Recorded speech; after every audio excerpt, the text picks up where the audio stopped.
Assalamu alaikum, ladies and gentlemen. My name is Ahmed Imran, and I come to you as a father of a little boy. My son Isa was born on 28th of April at 11 a.m. in the morning. और मैं हमेशा सोचता था यार, मैं लोगों से पूछता था, मैं कहता था यार कैसा महसूस होता है बाप बन के। और अब मैं now that I am a father, मैं ये कह सकता हूँ कि आई थिंक कॉमन फीलिंग्स भी होती हैं, मगर हर बंदे का एक टेलर्ड सा एक्सपीरियंस होता है। और मेरा भी एक डिफरेंट सा एक्सपीरियंस रहा है जिसमें मुझे बहुत सारी फीलिंग्स, ओवरवेलमिंग सेंसेशंस महसूस हुई हैं। और मेरे बच्चे की पैदाइश has been one of the reasons, probably very important reason, but not the only reason. और मैं चाहूँगा कि you go with me on this journey to feel how it happened. 27 अप्रैल को सुबह 6:30 बजे मेरी बीवी ने मुझे उठाया कि my water is broken, take me to the hospital. उसको हॉस्पिटल लेके गए हैं हम। मैं कोई 2 घंटे पहले सोया था और मैं कोई 24 घंटे उठने के बाद सोया था। तो वहाँ पहुँचते साथ ही आई स्टार्टेड आस्किंग डॉक्टर्स के जी ये कितनी देर का प्रोसेस लग रहा है। Obviously my first child, my wife's first child, my first marriage, my wife's first marriage, so everything that we have experienced, हर चीज़ जो हमने अभी तक एक्सपीरियंस की है वो पहली दफ़ा ही है, दूसरी दफ़ा नहीं है।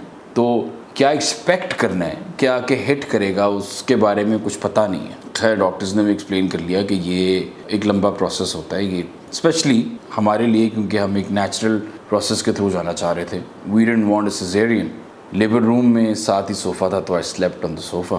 आई used to sleep for an hour, और फिर डॉक्टर्स आते थे और फिर मेरी वाइफ को चेक करते थे और हमें ब्रीफ करते थे। फिर एट अराउंड 7 एट नाइट, कोई 12 घंटे गुजर गए हुए थे, मैं हॉस्पिटल आए हुए। उन्होंने कहा जी कि the labour pains are not strong enough, तो हमें लेबर इंड्यूस करनी पड़ेगी। ठीक है जी, लेबर इंड्यूस करें। उन्होंने लेबर इंड्यूस किए, उन्होंने हमें एक ऐप डाउनलोड करके दिए कि जी 10 मिनट के अंदर अंदर एटलीस्ट 3 दफ़ा लेबर पेन्स आनी चाहिए। और इसकी सिग्निफिकेंस क्या है? इसकी सिग्निफिकेंस ये है कि लेबर पेन्स एक पुश का मोमेंटम क्रिएट करती हैं, और जब ये पुश का मोमेंटम क्रिएट करती हैं तो जिस पाथवे के थ्रू बच्चे ने बाहर पॉप करना हो, it has to be at least 10 centimetre. In our case it was 2 centimetre to start with. और कोई रात के 12 बजे तक the labour pains weren't intense enough कि वो डायलेशन जो है वो कोई 10 सेंटीमीटर तक पहुंच जाए, कोई 4.5 सेंटीमीटर में फंसी हुई थी। और रात के 12 बजे फिर दूसरी दफ़ा डायलेट किया गया, दूसरी दफ़ा लेबर पेन इंड्यूस की गई। और अभी तक हमारे पास डॉक्टर्स आ चुके हुए थे, और एक डॉक्टर आई और उन्होंने कहा जी आप एपिड्यूरल लगवाना चाहेंगे। तो because we wanted a very natural birth, तो my wife looked at me and I looked at her and we said it together कि नहीं जी एपिड्यूरल की कोई ज़रूरत नहीं पड़ेगी हमें, I think will be able to handle it. तो नर्स बड़ी ना, she was very amused by it. कहती हैं कि यार ये एक्चुअली सारे कहते हैं, मगर I leave this form over here in case you want to go through it. अब सुबह 4 बजे ना पहली फुल इंटेंसिटी लेबर पेन जो है ना मेरी बेगम को महसूस हुई है, और हम उसको टाइम कर रहे हैं, और 45 seconds to 1 minute 15 seconds on an average labour pain महसूस हो। अब it is a muscular contraction वाली फीलिंग है, और कभी अगर आपको थोड़ा बहुत महसूस करनी पड़े कि लेबर पेन की एक वो क्या होती है, क्योंकि मेन दर्द आई थिंक डिलीवरी की होती है, जहाँ तक मैंने देखा और जहाँ तक मुझे समझ आई। तो labour pain is something like कि ये मेरे पास एक डंबल है, और इस डंबल को मैं ऐसे उठा के रखूँ तो ये मेरा मसल जो है ना ये अंडर स्ट्रेस है। ठीक है, अब जिसने भी वर्कआउट किया उसको ये पता है कि आप डंबल कितनी देर के लिए उठा लेंगे, 30 सेकंड, 40 सेकंड, इवेंचुअली आपको 10-15 मिनट बाद उसको रख देना। बट लेबर पेन घंटों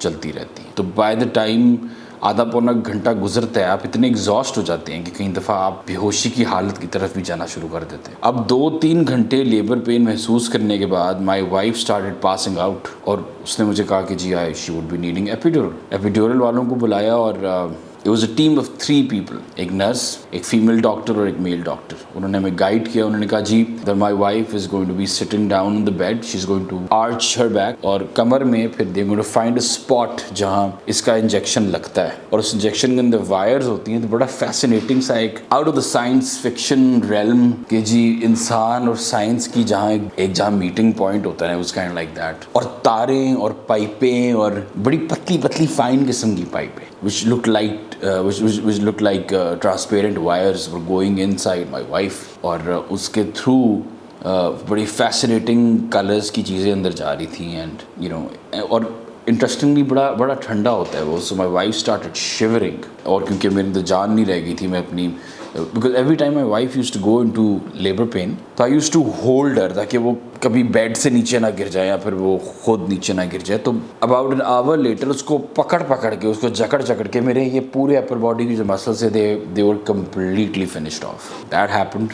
खैर एपिड्यूरल दिया, उस वक्त मेरी बेगम को कभी तारी होना शुरू हो गई और फिर बहुत सारे कंबल दिए उसके ऊपर ताकि उसको ठंड ना लगे और she was shivering like anything. और उसके बाद कोई 10 साढ़े 10 बजे the doctors decided that they were going to take her to the delivery room. At 11 PM sharp my son was born. जो मेरी बीवी ने महसूस किया शायद मैंने वो महसूस नहीं किया। For me was shock because मैंने कभी बच्चे को इस हालत में नहीं देखा और उसकी अम्बिलिकल कॉर्ड इस तरह अटैच्ड नहीं देखी और उसके ऊपर जो स्किन चढ़ी होती है, जो बैग होता है, मैंने कभी ज़िंदगी में वो नहीं देखा। तो जब मैंने वो देखा तो मैं ज़रा थोड़ा सा घबरा गया, इवन तो मैं मानता हूँ कि घबराना नहीं चाहिए, और मैं थोड़ा सा डर गया, इवन तो मैं मानता हूँ कि इसमें डरने की कोई ज़रूरत नहीं है। बट मेरे जो ओवरवेलमिंग सेंसेशन थी वो यहाँ से स्टार्ट होना शुरू हुई। और उसके बाद जब बच्चे को एक ट्रॉली जैसी चीज़ में डालकर ऊपर कपड़ा डाल के जब वो नर्सरी में लेके जा रहे थे, और for some odd reason labour room और नर्सरी साथ साथ होनी चाहिए, बट हमीद लतीफ़ जिस हॉस्पिटल में माई दिस हैपेंड वहाँ नहीं थी। तो रास्ते में कोरोना का वो वार्ड आता है और कोरोना के वार्ड जब उसके बाहर से हम गुजर रहे हैं तो वहाँ एक पूरी फैमिली ना रो रही है आपस में, और वो गले मिल रही है और वो कह रहे हैं कुछ नहीं होता, सब्र करो। और मतलब वहाँ एक मौत वाक़या हो रही है और इधर से मैं बच्चा लेकर जा रहा हूँ और मेरी मिक्स्ड से फीलिंग से मैं कह रहा हूँ यार ये एक छोटा बच्चा है, इसकी लाइफ की साइकिल स्टार्ट हुई है, इधर वो बंदा फौत हो रहा है, उसकी लाइफ की साइकिल एंड हुई है। मैं क्योंकि मैं को 29-30 साल का हूँ तो मेरी लाइफ की साइकिल जो है वो दरमियान में बड़ा मुझे फैसिनेट कर रहा था ना ये सब कुछ। और मैं नर्सरी एंटर हुआ हूँ और वहाँ क्या नाम है उसको वो नर्सरी में ले गए और उन्होंने कहा जी डॉक्टर साहब आपको मिलना चाहेंगे। मैंने कहा ठीक है जी मिल लेते हैं। अब डॉक्टर फॉर सम रीज़न उसको देखते साथ ही ना मुझे कोई अच्छी फीलिंग नहीं आ रही थी उस बंदे से, बट मैंने कहा चलो कोई नहीं मिल लेते। और मैंने उनको कहा, मैंने नर्स को कहा, मैंने कहा जी ये अंदर एक पेशेंट है तो मैं क्या साथ जाके बैठ जाऊँ? उन्होंने कहा जी आप साथ जाके बैठ जाएँ, कोई मसला नहीं। मैंने कहा ये भी ठीक है, कोरोना के दिनों में मुझे साथ बिठा रहे हैं आप। अच्छा एनीवे मुझे बिठा दिया एक ही कमरे में। Now another situation is going to unfold जहाँ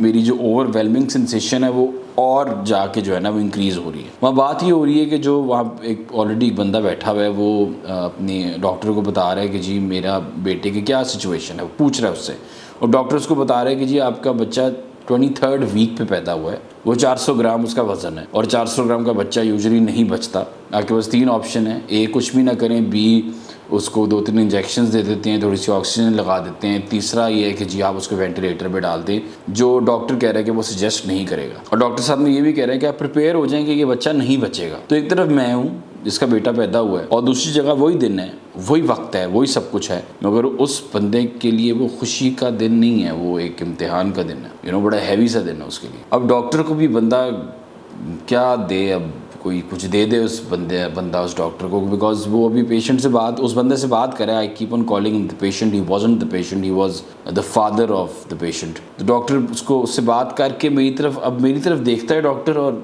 बजाय कि डॉक्टर इंतज़ार करे कि वो बंदा पहले कमरे से बाहर जाएगा तो फिर बात होगी, डॉक्टर मुझे देख के कहता है जी बहुत बहुत मुबारक हो।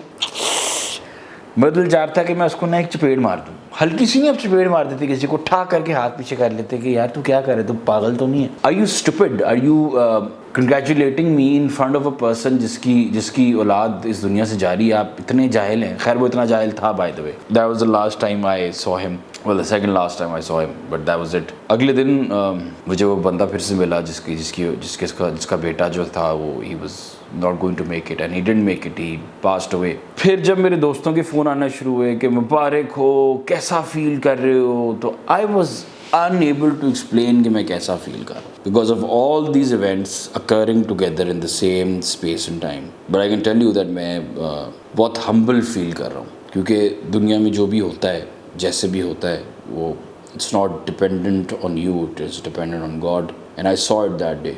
But ladies and gentlemen, Paru के भी बच्चे हुए हैं और उसका व्लॉग भी आ रहा है, so we have something interesting to look forward to. जिन लोगों ने मुझे बहुत बहुत मुबारकबाद दी, बहुत बहुत शुक्रिया आपको। It's very humbling feeling. I will see you guys. अल्लाह हाफ़िज़।